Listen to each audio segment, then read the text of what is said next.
Funny that it's Essendon player testing positive or something, isn't it? Pull your finger out of your ass. Jeez. This is my first ever football jumper. My three votes, I should say. My three goats. My three votes for Charlie.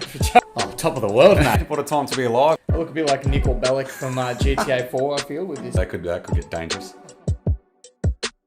Hello, everyone, and welcome to episode 63 of the Pressure Point podcast. And as always, I'm joined by my co-host, Quinn DeLuca. How you going, mate? Good, mate. Good. It's good to be back for another episode. Second one this week. So it's getting some consistency back into it, which is good. That's it. Bit different, though. We're in lockdown, so we can't be together in that fantastic studio that you're in. So we'll have to do it through Zoom as we've become used to over the last 12 months, but it's all good. But this episode, though, in particular, we've got a very special guest. We've got senior AFL reporter for Fox Footy, panelist on First Crack on the Fox Footy podcast, and also a massive Melbourne fan. We've got Tom Morris.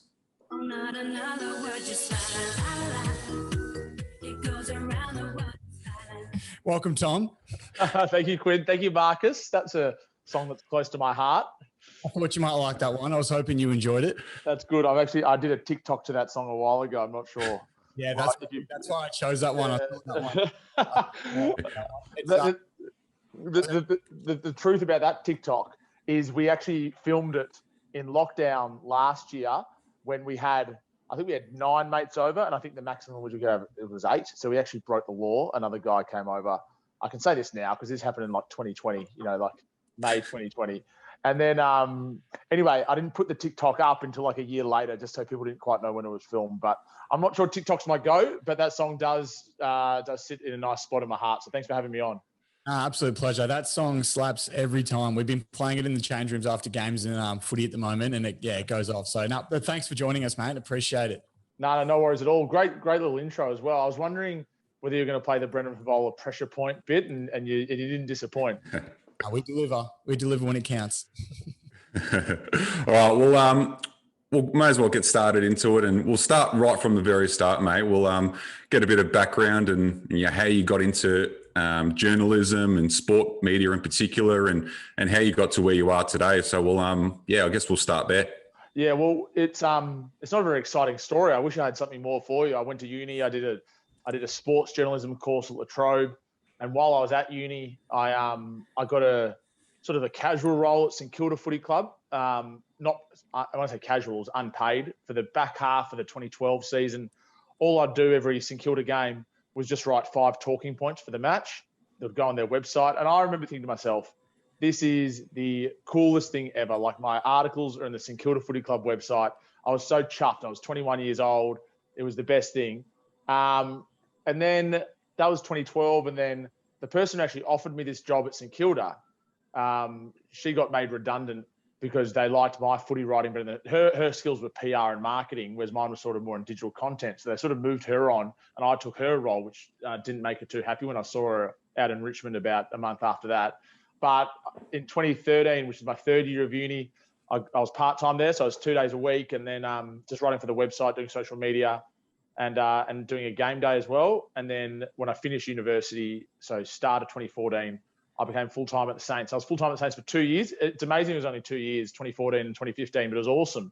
Even though those Saints finished last in 2014, St Kilda was 3-2 after 5 rounds and won 1 more game. And then 2015, they went much better. So I was constantly trying to polish a turd. I was constantly trying to make it better, write positive stuff about the Saints, even though they were playing terrible footy, even though the young players weren't really playing that well. Nick Riewoldt and Lee Montagna were playing that well, but no older players were playing very well. And then towards the end of 2015, I got an email from a guy called Adam Baldwin, who I didn't know. And he said, "Oh, do you want to come get a coffee? I work at Fox Footy." I thought, yeah, why not? I don't know. I don't drink coffee, by the way. So I got an apple juice. And only now, looking back on that was a big red flag to him. He's like, what the hell is this guy doing having an apple juice when we met? So anyway, I had an apple juice. He had a coffee just outside Fox Footy. And he mentioned that there might be a role coming up for the Fox Footy website. And I didn't even know the Fox Footy website existed at the time. In fact, it only had just been created probably about a year before then. So I said, oh yeah, I'm keen. This is about September 2015. So obviously the Saints weren't playing finals. And he said, look, just have a think about it.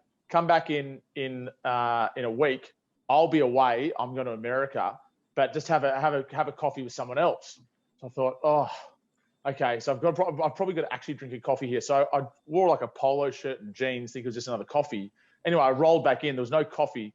It was like an executive meeting. There was 4 guys in suits on the other side of this board table. And I was so intimidated. I didn't even really know what the job was.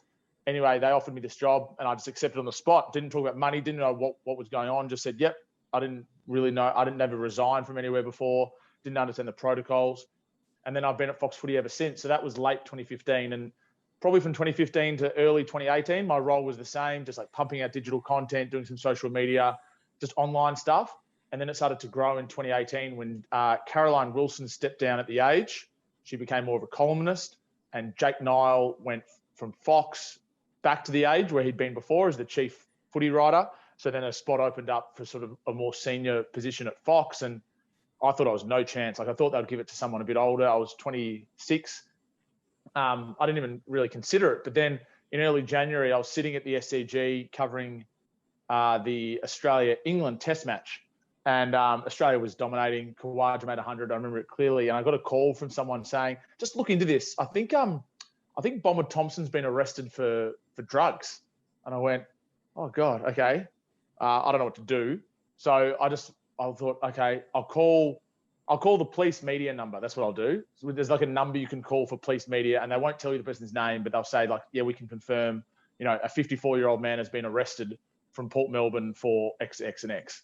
So anyway, they just confirmed that let's say 54-year-old man from Port Melbourne who lives in this street has been arrested on these charges. And I was like, oh God, well, that doesn't, I mean, that's the same age as Bomber Thompson, but it could be anyone. I thought, oh no, I'll just Google the street that they said to me and I'll see if that aligns with Bomber Thompson. And it did. So it was Mark Thompson, who by the way, at the time worked at Fox Footy. So I was like, this is just, this is too much. Like, what do I do? How do I do this? I'd never really broken anything like this before. So I just did the story. I didn't mention drug use. I just said Bomber Thompson's house the story was Bomber Thompson's house has been raided. People can put 2 and 2 together. They weren't raiding his house because he jaywalked. It's clearly something serious had gone wrong. And from that moment, the boss of Fox Footy just all of a sudden thought I could do this role, which I never thought I could do, replacing Jake Nile. So they just offered me this job, which also had a TV component and a podcast component. And then it's just sort of grown since then with some more cricket work and some footy work and some shows that they've sort of allowed me to be part of as well. But really it all started because I got this tip off about Bomber Thompson. So, while it was terrible for him, it was great for me. And I've been at Fox ever since. So that's sort of the story in a nutshell, like some lucky turns. I guess I've worked hard, but I'll be honest, I don't think I've worked any harder than necessarily other people. I just think I've managed to sort of be smart with the way that I've directed my time, and my interests of cricket and footy are popular in Australia. If I was into even a sport like soccer or a sport like basketball, which is still very popular, it has nowhere near the attention that footy and cricket have. So I think I'm lucky that I'm into those 2 sports. Yeah, absolutely. I think those 2 are definitely, easily the biggest in Australia. So that would have helped definitely. But I guess in saying that, you said you got tipped off about the Bomber Thompson thing, which again leads into my next question. How difficult can it be differentiating whether or not a source is given reliable information? Obviously, you do your own research like you did, but sometimes, it can be tough to tell what's fake and what's real news. Yeah, absolutely. I get tipped off about, this is why I hate the term I'm hearing or I'm told, because if I reported everything that I heard or that I was told, I would be just putting rumors out all over the place. People messaging me on Twitter, on Instagram, even people I know really well texting me or giving me a call saying this is happening, and it turns out being wrong. So I don't hate it, but I just don't like it when other journalists or other people in the media saying I'm hearing this or I'm told this. It's like, no, this is either happening or this is not happening. Like that is to me pretty important. So I've probably made the mistake before, but I try not to say I'm told or I'm hearing, because to me that is not a qualification what you're saying. If anything, that downgrades what you're saying. But people sometimes say to me, oh, how many sources do you need for a story? And the answer is it varies. Like, Quinn, if you do your hamstring and you tell me you've done your hamstring, I don't need another source. Like, you are the person. Like, that's it. So occasionally you just have one source because the source is the person, or the source is so close to the person that it's completely obvious. If you tell me that your brother's best friend has a hamstring, then I probably need to find a way to work out exactly how I'm going to get that story. So a lot of the time you use the info use the information against other information. So you'll say to someone, I'm hearing this, what do you think? And they'll say, no, that's actually not true, but you just got to balance it. And a good example of that the other day was I heard from someone who I thought was very reliable that the Sydney Swans and the Giants were lobbying for the season to be paused, that they want the AFL season to stop right now for a couple of weeks while everyone got back on their feet because of the COVID stuff. And I asked a few more people. I managed to get in touch with a couple of people who would know. And they said, no, you just overcooked it a little bit. Like, they're not lobbying. They're not going in there banging their fist on the table. But they're saying, if there's an option for it to be paused, then would support it. So that balance, that nuance is really important. But in answer to your question, how do you differentiate? Well, the only way you can learn is just by experience on a day-to-day basis and working out who's reliable and who's not. And often the hardest ones are the ones where people think they're reliable, like they are certain they're correct, but they're actually not correct, and they don't know that they're not correct. So they're the ones you've got to worry about. Yeah, like you said, I think it just comes down to experience. And then, like you said, if someone is so certain that what their information is correct, then it's going to be hard to convince them that they're not until it comes out that they're not. So yeah, like you said, it's also tough. But I noticed you've been doing a lot of podcasts at the moment. You joined the Attention to Detail boys last week, joining us, and then obviously the famous interview with Scoops. So Cooper Gresham, that was huge. He's probably not the little guy because he's got 30 something thousand followers, whatever it is. But how important is it for you to see these young journalists try and make it? And it's a pretty cutthroat industry, like you said before. It's hard to make it in there. But how important is it to see these young guys giving it a crack? For sure, because it feels like yesterday that I remember thinking to myself, "Oof, what am I doing? Like, how am I going to get a job? Who's going to employ me? How am I going to get my content out there?" So, I mean, there's only so much I can do. This is the thing. So, although I'm sort of like, people read articles and people might see me on TV, I'm not the boss. Like, I don't hire anyone. So I get people saying, "Oh, can I do an internship?" and things like that. I'm like, well, I'm just the same as anyone else. Like, I'm just an employee of Fox.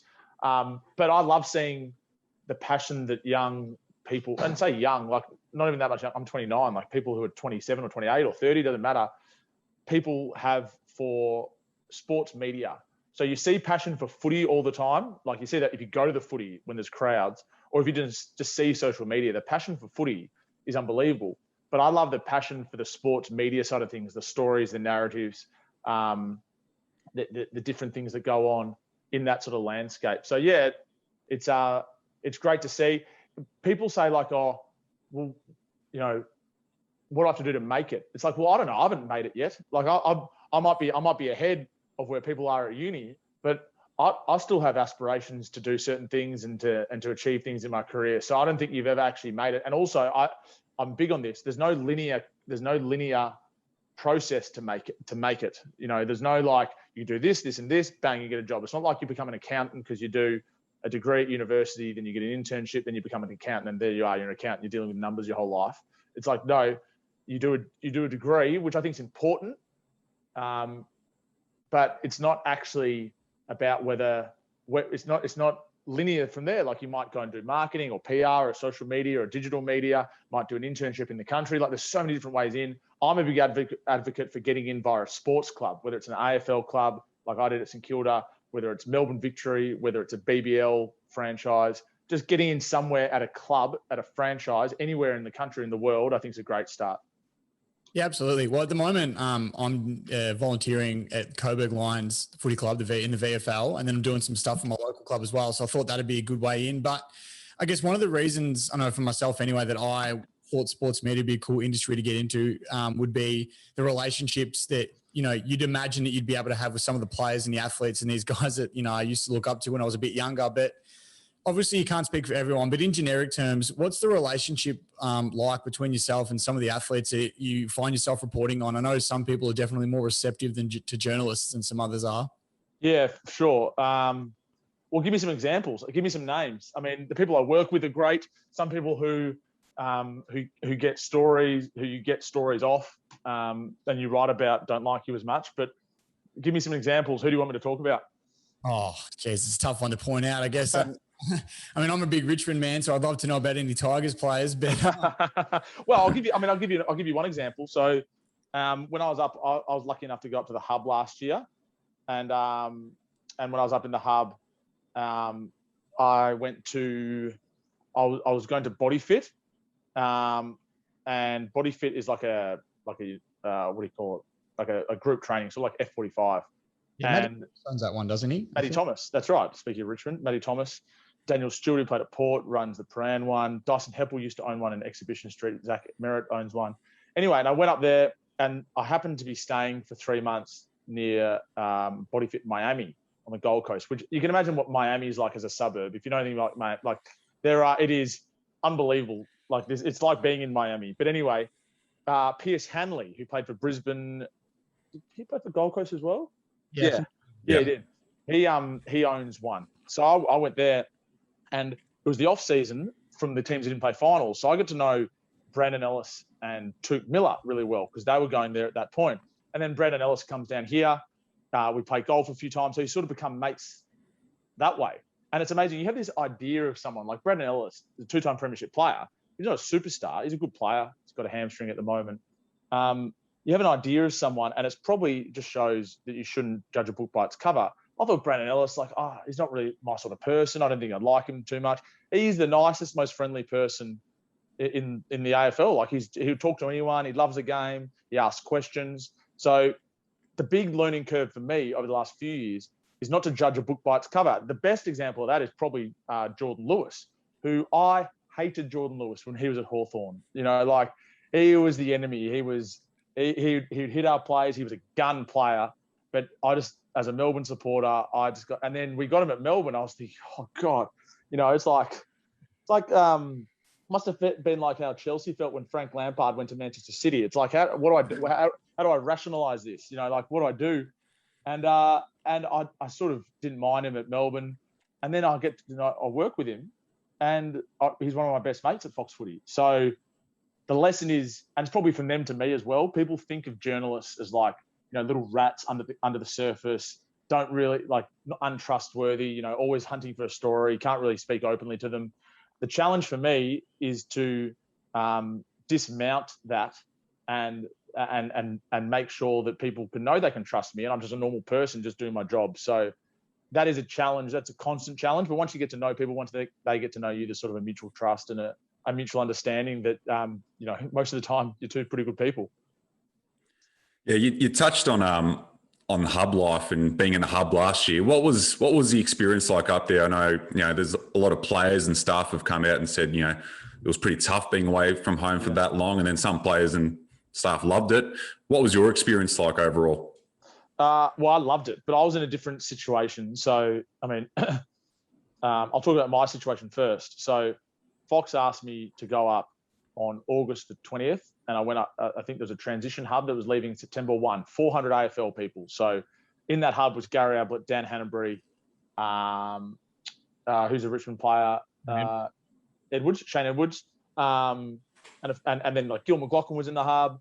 There was wives and girlfriends and the whole lot and families. And I was like, this is the best thing I've ever done. You get 2 weeks in a resort where you can leave your room and you get lunch every day, and you are with the very people that you're trying to get stories off. So and again, I've got to be careful here because I didn't just speak to people to get stories, but the natural organic connections I made in that hub. We played soccer every evening with Gil McLaughlin and Andrew Dillon and Eddie Maguire and Jade Gresham and some of the younger fellas who Andrew Bassett's son, who's the St Kilda president, was playing. There was a big game of soccer every evening at 5 p.m. And being able to, I don't know if you guys agree, but for me, the greatest way to connect with people is actually to play sport with them. You can go to a new footy club or a new cricket club. I'm more of a cricketer. And you play 2 games and all of a sudden you're in because you play sport with these people. And it's the same applies in this hub. So for 2 weeks, my girlfriend and I were around these people, and then I was out of the hub. So unlike the rest of them who had to stay in a hub-like environment, I was just living like a Queenslander. So I had no issue. I could go to bars. I even went to Surfers Paradise one night. I was a bit too old, but I went to a nightclub. It was awesome. But the actual hub experience for the players was pretty terrible for the ones I've spoken to. Not all of them, but some of them. full on. They couldn't escape footy. Not all footballers love football. In fact, a lot of footballers actually want to get away from footy as much as possible. Ed Langdon for Melbourne doesn't watch any footy. The only footy he watches is when he's reviewing his own game, when he's looking ahead to the opponents, and that's it. He doesn't actually watch any footy. So there's a lot of players like that, and I can see why it would have been a suffocating experience for them. But I loved it. I was out of the hub after 2 weeks and living a life as a Queenslander, so I can't complain.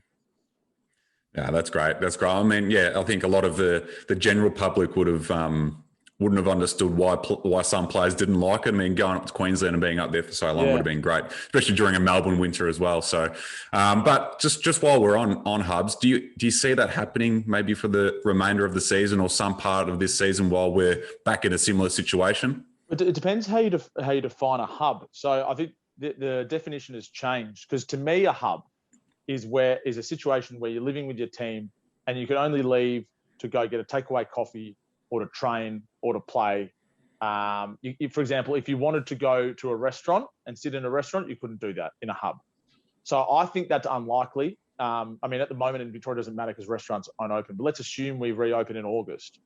I think the AFL players who come here will be able to live like Victorians. I think the AFL is making sure that whatever the rules of the state are, within reason, like probably not mass gatherings, probably not going to Amy Park to watch the rugby or going to a nightclub or going to, a big shopping centre. But I think within reason, the AFL will align itself with the rules of wherever the players are in that state. So it's probably, to answer your question, going to be a little bit more of a if there is a hub, it'll be more of a relaxed hub, and I think that's the right thing to do. Like, there's no reason last year, for example, I saw Mark Blissard most mornings getting a takeaway coffee right near where I was staying on the Gold Coast. And so he can walk out of his hotel, he'd go and get a coffee and he'd walk back. And I was thinking, like, there's no COVID in Queensland at this time at all. I know it's a minuscule risk to allow him to sit and have that coffee in the coffee shop. And I just think that the AFL now understands that, but it's just taken a while to get there. Yes. Okay. People, and especially, I know, the Brooke Cochin thing last year was a pretty big one when she went and got her hair done or something. That blew up quite a lot. And I guess something like, people being allowed to do things like that, they just make sense to allow things like that to happen, especially if there's no COVID around. Yeah, that's right. All that stuff happened in a hub, whereas, as I said, I was in a hub for 2 weeks and then out living normally. So, I was in Meriton Suites in Broadbeach. It was actually ridiculous. I didn't want to make too much of it because Melbourne was in lockdown at the time. But honestly, you wouldn't even know that COVID existed up there. You didn't have to check in anywhere. It was a ridiculous experience. I'm forever thankful of Fox for sending me up. It was full on, like I was working 7 days a week, but it was absolutely worth it to get out of the lockdown and to be sort of in and amongst it up there, and to be able to go to the grand final at the Gabba was awesome too. Yeah, absolutely. That would have been incredible. It would have been incredible. I would have loved it, that's for sure. We touched on at the start that you're also a panelist on the Fox Footy podcast and the First Crack. What are those experiences like? I know, especially the Fox Footy podcast, we drew a lot of inspiration from that when we started our podcast, and loved the way that sort of worked, and like the general aspect of talking footy. How's your experience like on those two shows, and working with some of the guys you do with? Yeah, well, Ben and Max will love to hear that. So Ben and Max, Ben and Max are great to work with because they're very, I don't know if you can tell by the podcast, they're very different to me. Not that I'm a big drinker, but they don't drink at all. Max doesn't drive. Ben lives with his cat and his girlfriend.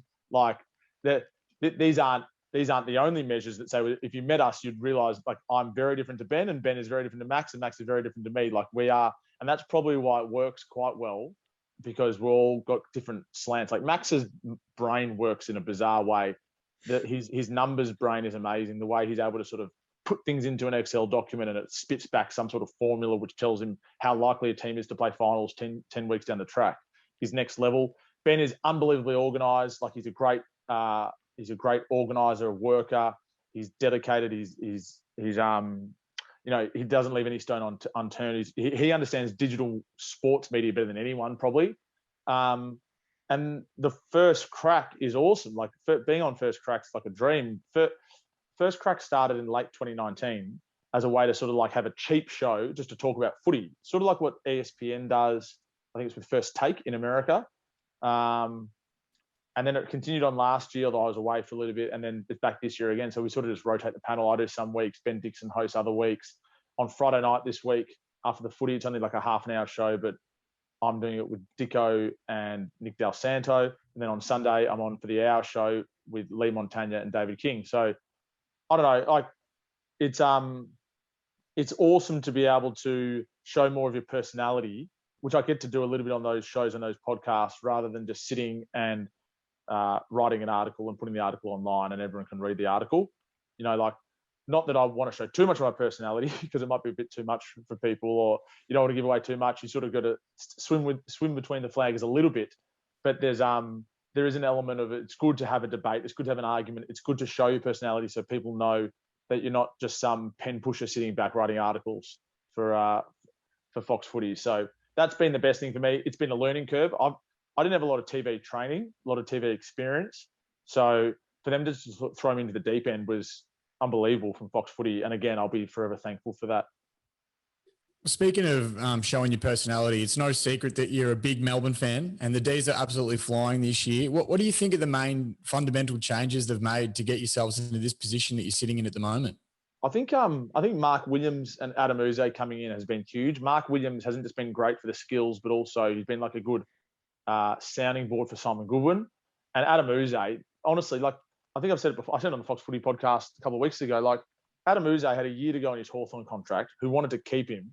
Essendon wanted him. Melbourne wanted him. There was a bidding war over Adam Uze at a time when the soft cap was reduced by $3 million. That tells you how highly rated Uze is. And I was just looking at the odds this morning for the next Collingwood coach. Like, there's no surprise that Adam Uze is like $5.50. I think he should probably be the favourite or the second favourite. But that's been a huge difference.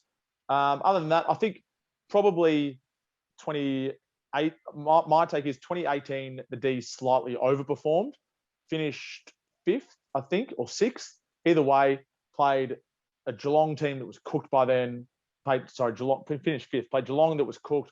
Hawthorn was absolutely cooked by the second final. Like, they were at the tail end. Their fourth place finishing was a bit strange in itself. So then they got done by West Coast. So I think Melbourne was probably a 5th to 8th team, not a 1 to 4 team. 2019, I think they underperformed. They finished 17th, which means, but they didn't get belted in games. Whereas you look at most 17th place teams, they get belted throughout the year. Whereas Melbourne didn't get, they were losing by 5 goals every week, which tells me the real Melbourne was about what it was last year, which was 9th, somewhere in the middle of those two. So then the challenge was, could Melbourne sort of go more towards what they were in 2018, or would they regress to what they were in 2019? And I think what we've seen is a couple of little changes. Ed Langdon coming in, I've mentioned him before. They've got their defence right. They've still got some holes. Like, I'm still worried about the forward line. Petrarca's, and this is the other thing, all the good players are reaching the peak of their careers at the same time. Oliver, Petrarca, Gawn, they're all sort of at the apex of their careers at the same time, which is what it takes to be a good team. So, yeah, it's good. I will say I'm a Melbourne supporter. I'm a Melbourne member. I care about Melbourne, but I'm not as emotionally invested as perhaps I once was. I think because when you work in the industry, you probably get a little bit jaded by the whole thing. And that's a bit of a shame. I'm probably just scaled back 20%. It doesn't ruin my weekend when Melbourne lose. It doesn't make my weekend when Melbourne win. In saying that, the 2018 finals were awesome when we won 2 finals. So I'm sure I'd be like that later on if we got to that. But I'm not as, and this is not a criticism of other football fans, I'm nowhere near as emotionally invested as other football fans in my club, even though I do care how they go. I think I might need you to teach me that skill, because I've got my girlfriend next to me who didn't come around to my place the other night because she goes, if Richmond lose, I can't bear to be around you. So it's a tough one. It's a real tough one. But obviously, the last couple of years, there's been some rule changes brought in, like the 666 rule. It's been around for a couple of years, man on the mark, medical sub, etc. What are your thoughts on all the changes? Are you happy with them, or do you think we should just leave the game alone? No, I've never been able to leave the game alone person. And the reason is because the game has never been left alone. If you look back, I've got a history of rule changes from 1897 to now.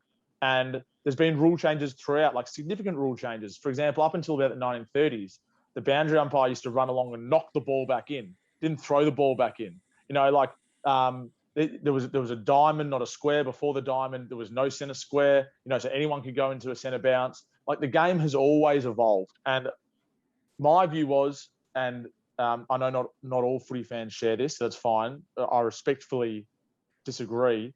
that the game, in my view, was actually becoming unwatchable at certain times in the last few years. Like, it was a rolling maul.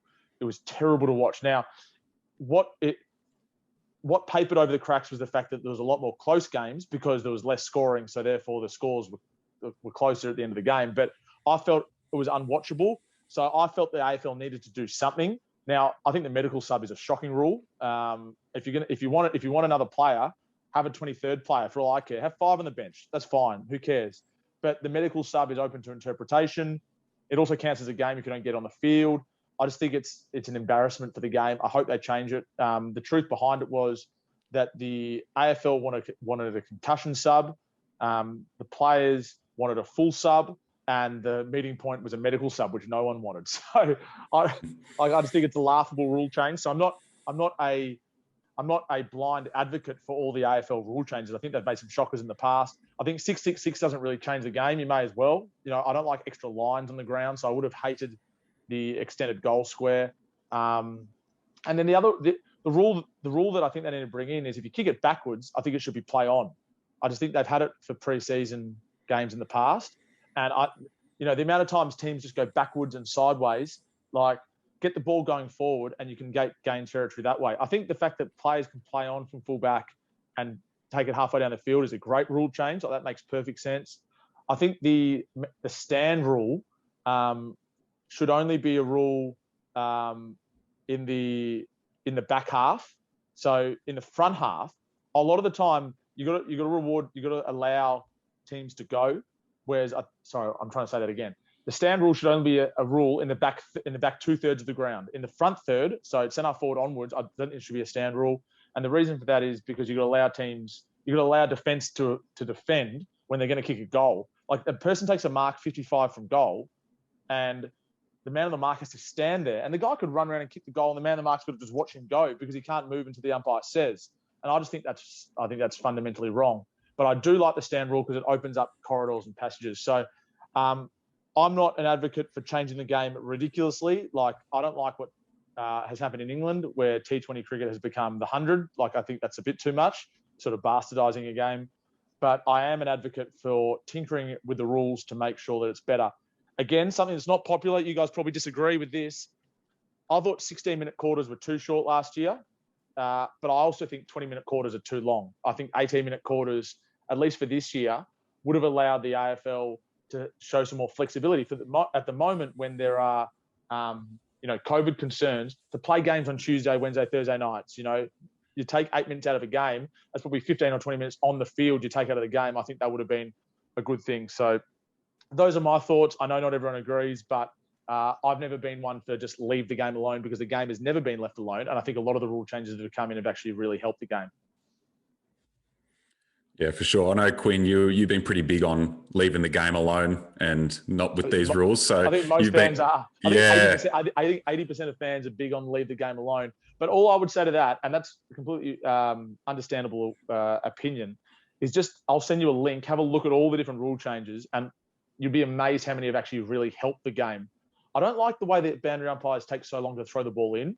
Like the whole ruck nomination rule takes ages, and I hate that. Like, just throw the ball up and let's get going. So there are things I would tinker as well. And I think the AFL's made some errors, but I also think they've done some reasonable things in the last couple of years to free it up at least a little bit. Yeah, I think I'm probably sounding like I'm going to backtrack a fair bit here as well. But I guess now I know, because I wasn't aware of how often the game had actually changed in its past. So I guess now you've mentioned that, it probably does change my opinion slightly. And like you said, there's going to be rules that you're happy with and rules that you aren't. Yeah. That's probably, comes down to why I'm saying game alone. But just on that. So, like, if you think blanket leave the game alone, then have a read of some of the things. And you'd actually be better off just going, this is a good rule, that's a bad rule. Rather than like blanket leave the game alone or blanket do whatever you want with the game. Because I'm not like that either. I'm probably like 60-40, come on, let's be active. Whereas you're probably like 10-90, no, leave the game alone. But I'm shocked at some of the rules that used to be in the sport. When you played on in the past, like early days, if you played on around the ground, like you take a mark on the wing, kick the ball to yourself before you go. So little things like that are generations ago, before we even watched the sport, that had faded. is sort of important context when we're talking about the rules of the sport.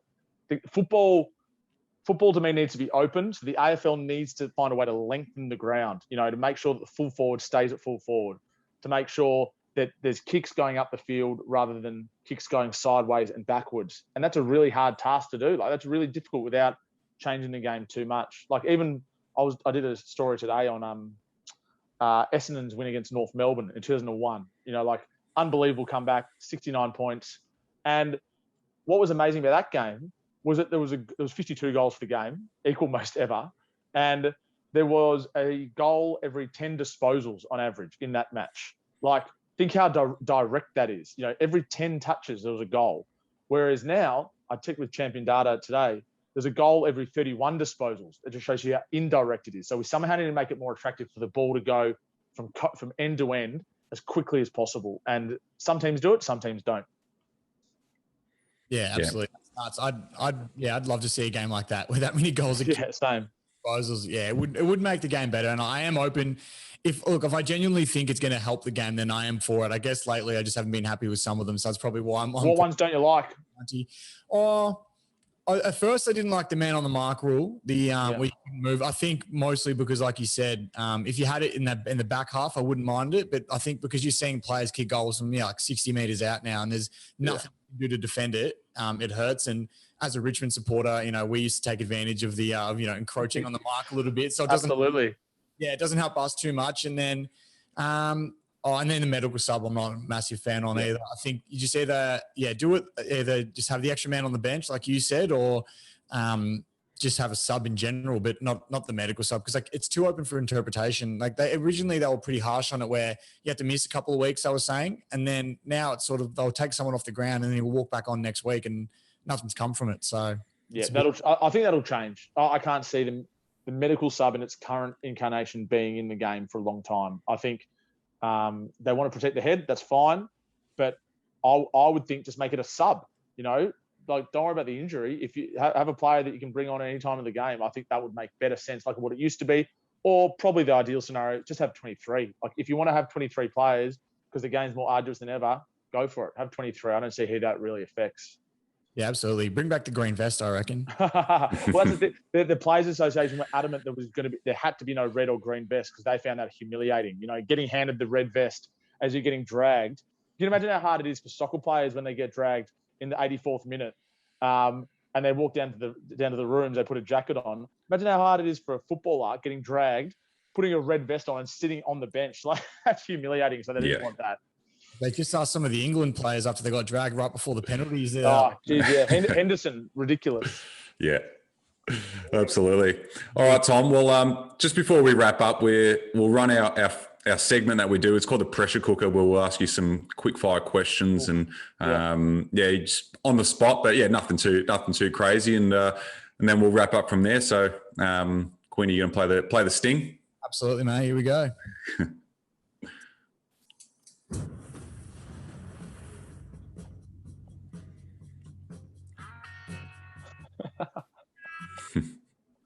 All right. Who's your tip for the flag this year? Geelong. All right. And who's your tip for the Brownlow? Marcus Bontempelli. I've gone on a limb with both of them, haven't I? Yeah. Rising star? I think Mitch Georgiadis. Yeah, he's been huge. And then last one, what's your favourite news story of the year so far? Oh, can you define favourite news story? What do you mean? The one I've enjoyed reading, the one I've enjoyed writing, the one that I think has had the most impact on the footy industry? Give me some sort of clarity.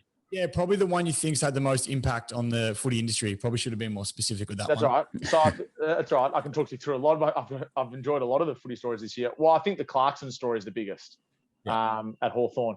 Previously, it was Buckley at Collingwood, biggest football club in the country. Sacks its coach. Normally, that would be the biggest. But Hawthorn trumps it because they are one of the biggest football clubs in the country that have sacked their coach, pretending like it's not a sacking, 4-time premiership coach, and replacing him with Sam Mitchell, and not everyone's happy about it. So I think Clarkson trumps Buckley in the end, which is remarkable. It's been an incredible few weeks. It's all about whose truth you believe. The reality, as far as I understand it, is that lots of people are not satisfied with the transition period at Hawthorn. So there are players, especially, who would love Clarkson to continue beyond 2022 because they love him, and they're not happy with this decision. Especially the older players, McAvoy, Gunston, Bruce, these types. There are also, because they've been with Clarkson for a long time, there are also younger players who would prefer Sam Mitchell to coach next year. So equally, they're not happy with the transition period, but they'd like Clarkson to go now so that Mitchell can step up and be the coach next year, because Mitchell's sort of been working in a development role for the last couple of years. So one thing they have in common, all these players, is that they don't like the decision the club has made to have a handover period of 18 months. Like that is, and then there's directors that think it's best for some fresh blood now, and Clarkson can go, but he can't go now because he's on $1.2 million, and that's too much out of the soft cap. And you'd have a skeleton coaching staff for next year. And what sort of start does that give Sam Mitchell his job if he doesn't have good people around him because he can't afford them? So to me, the Clarkson, and it's still got a few more chapters to play out, the Clarkson story is the most interesting. I take Clarkson at his word that he'll stay, but things change in footy. The amount of times I've heard people say categorically one thing and categorically the other thing ends up happening. Like, it happens all the time. So I wouldn't be believing everything 100%, but I've got no reason not to believe Clarkson that he'll stay for next year. If he doesn't, then I don't think he's going to go to Collingwood, but I'll be watching Carlton very closely to see what happens with David Teague, although they've started winning some games recently, so he might get another year itself as well. It might be perfect timing for Carlton. Like, Clarkson coaches Hawthorn next year. Teague's got another year in his contract. If it doesn't work out with Teague at Carlton, it just becomes a straight Teague, you're out, Clarkson, you're in. Doesn't cost the club any money. But also, you don't really want to waste next year. You don't want to waste the year just waiting for Clarkson to finish. So you can see there's lots of branches that come from this tree, and you can see why I'm so interested in it. I could talk about it for hours. I love it. So yeah, the Clarkson story followed by the Buckley story, I reckon, are the two most interesting for the season. Yeah, absolutely. I think the Clarkson one is big as well because the whole handover period thing sort of reminds me a little bit of what happened to Essendon last year, and that went down probably poorly, you'd imagine, compared to where they are this year. So yeah, it's very similar things there, but I could see Marcus smirking when you mentioned the thought of Clarkson going to Carlton there as a big Blues man. You're a Blues man, are you? Yeah. So, man, I would, like, if we were to get anyone, I'd say Clarkson, but but then I also don't want to, get rid of Teague too early either. But, being Carlton and the past, what we've done in the past is just, it makes sense for us to get someone like Clarkson, especially with the list that we've got as well. Yeah, it does. And I know my view is that we're actually a bit too nice to coaches, in my view. Like, if there's a better person out there, and if I'm Adelaide, I'm going, geez, we really like you, Matthew Nicks, but Clarkson wants to come to us. We're going to get Clarkson. Like, I just think we're probably not quite brutal enough in the AFL coaching industry, I reckon. If someone like Clarkson becomes available, like, all clubs, pretty much apart from the Swans, within reason, they're not going to get rid of Longmire. But most clubs should look at Clarkson and say, can we do better with Clarkson as coach? So the problem is it costs a fair bit of money to sack a coach now. So I'm not sure if it's worth it. And Teague's a good guy. He's done quite well with his group. He's done better than Brendan Bolton, but how far can he take them? A lot of unanswered questions. Yeah, absolutely. I think the last 4 weeks have definitely saved Teague, I reckon, at least till the end of the season, and we'll see how that goes. But yeah, I'm not too confident anyway with Teague, but we'll see how that plays out. But yeah, mate, that is pretty much all we've got for today, and it's been an absolute pleasure to have you on, and we both greatly appreciate your time and your insight into everything AFL. So no, it's been great. No worries. Thanks, Marcus. Thanks, Quinn. Thanks for having me on. No problem, mate. Big fan of your work. So yeah, really appreciate you jumping on. Thank you. Cheers. Thanks, guys. Yeah. Thanks, Tom. Cheers, mate.